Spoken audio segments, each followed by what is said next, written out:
കറകളഞ്ഞ ഒരു കോൺഗ്രസ്സുകാരനാണ് സച്ചിൻ പൈലറ്റ്. അങ്ങനെ തന്നെ പറയാൻ കാരണം ഒട്ടേറെ പ്രതിസന്ധികൾ വന്നിട്ട് കോൺഗ്രസിനെ തള്ളിപ്പറയാനോ നേതൃത്വത്തെക്കുറിച്ച് ഒരു വാക്ക് മോശമായി ഉരുവിടാനോ അദ്ദേഹം ശ്രമിച്ചിട്ടില്ല.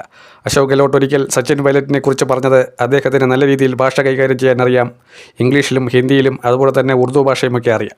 പക്ഷേ എന്ത് ഉപയോഗം, അദ്ദേഹത്തിന് സാമാന്യ ബുദ്ധിയില്ല, വളർച്ചയില്ല, ഇങ്ങനെയൊക്കെ പറഞ്ഞാണ് അദ്ദേഹത്തിന് ഇരുത്താൻ ശ്രമിച്ചത്.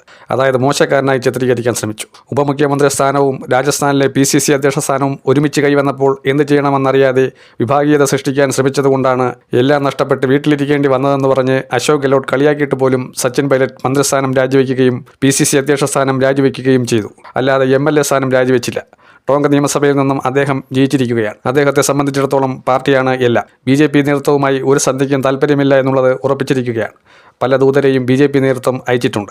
സച്ചിൻ പൈലറ്റിനോട് വിധേയപ്പെടാനും അവരോടൊപ്പം നിന്നാൽ വലിയ ലാഭം BJP നൽകുമെന്നും പറഞ്ഞു. വസുന്ധര രാജെ സിന്ധ്യയ്ക്ക് ഇപ്പോൾ വൈസ് പ്രസിഡന്റ് സ്ഥാനമാണ് BJP നൽകിയിരിക്കുന്നത്. ഇതെങ്ങനെ നേടിയെടുത്തു? വസുന്ധര രാജയെ വിഭാഗീയത ഘടിപ്പിക്കുന്നുവെന്ന് മനസ്സിലായപ്പോൾ താൽക്കാലികമായി ക്യാബിനറ്റിൽ അക്കോമഡേഷൻ കൊടുത്തെങ്കിലും ഒരു നേതൃപദവിയെങ്കിലും നൽകാം എന്ന് വിചാരിച്ച് അവരെ മാറ്റിയിരിക്കുകയാണ്. വസുന്ധര തന്നെ പറഞ്ഞിട്ടുണ്ട്, സച്ചിൻ പൈലറ്റ് ഒരു രീതിയിലും നിലപാടുകളിൽ വെള്ളം ചേർക്കാത്ത ആളാണ്. ഗെഹ്ലോട്ട് തൻ്റെ സുഹൃത്തായി തന്നെയാണ് വസുന്ധര പരിഗണിക്കുന്നത്. പക്ഷേ സച്ചിൻ പൈലറ്റ് ഒരു രീതിയിലും BJP നേതൃത്വവുമായി ഒരു രഹസ്യ ബാന്ധവമോ കൂടിക്കാഴ്ചയോ നടത്തുന്നില്ല. അതേസമയം അശോക് ഗെഹ്ലോട്ട് പലതവണയായി BJP നേതൃത്വവുമായി പല ആശയവിനിമയം നടത്തിയിട്ടുള്ളതായി വസുന്ധര തന്നെ പറയുന്ന കാര്യമാണ്. രാജസ്ഥാൻ തിരിച്ചുവരാൻ കഴിയുന്ന ഒരു മേഖല തന്നെയാണ്.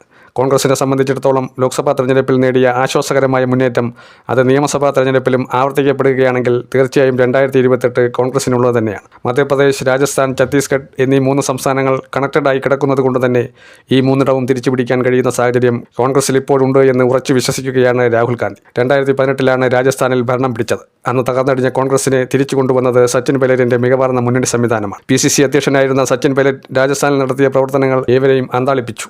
2013 പൊട്ടിപ്പാളീസായ കോൺഗ്രസിനെ എങ്ങനെയാണ് ഇവിടം വരെ എത്തിച്ചതെന്ന് സച്ചിൻ പൈലറ്റിന് നന്നായി അറിയാം. എന്നിട്ടും ആർത്തിമൂത്ത അശോക് ഗെഹ്ലോട്ട് അധികാരം പിടിച്ചെടുത്തു. പക്ഷേ ഇനി വീണ്ടും വന്നാൽ പണി പാലും വെള്ളത്തിൽ നൽകുമെന്ന് പൈലറ്റ് നേതൃത്വത്തോട് പറഞ്ഞിരിക്കുകയാണ്. ഇതൊരു ആജ്ഞയായി കരുതിയാൽ മതി.